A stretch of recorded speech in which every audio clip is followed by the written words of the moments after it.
চল চল চল চল চল। এই তোরা সবাই চুড়িদার পরেছিস, আমাকে বললে আমিও আনতাম রে। এই রিঙ্কি, তোর কাছে হবে রে? আমার কাছে আছে কিন্তু তোকে দিতে পারবো না রে, কারণ ওই জামাটা পরে আমি একটাও ছবি তুলিনি। সরি বান্ধবী। ও ঠিক আছে। বর্ষা, তোর চুড়িদার? আমি এনেছি কিন্তু তোর গায়ে হবে না। তা ওটা দে না রে, আমি ট্রাই করে দেখি। আরে ফেটে যাবে বোঝ। কিন্তু তোদের গুলো তো গায়ে হবে রে। আমি আনিনি রে ভাই। নিজে একটাও জামা নিয়ে আসবে না, খালি লোকের কাছ থেকে চেয়ে চেয়ে নেবে। আনলেও দিতাম না। আরে বান্ধবী তোকে এটা পরেই ভাল লাগছে। চল চল চল চল। ভাই জায়গাটা কিন্তু হেভি বল। হ্যাঁ জায়গাটা ভালোই। গার্লফ্রেন্ড থাকলে চলে ভাই চ চ তুই কি বলে আসছিস? ফুল প্যান্ট বলা তোর? তোরা দুজনেই জিন্সের প্যান্ট পরে আসছিস, আমি আনতে ভুলে গেছি রে।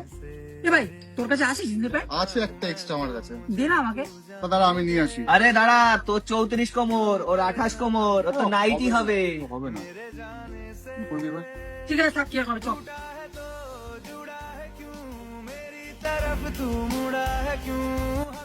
এ, কি হলো আয়?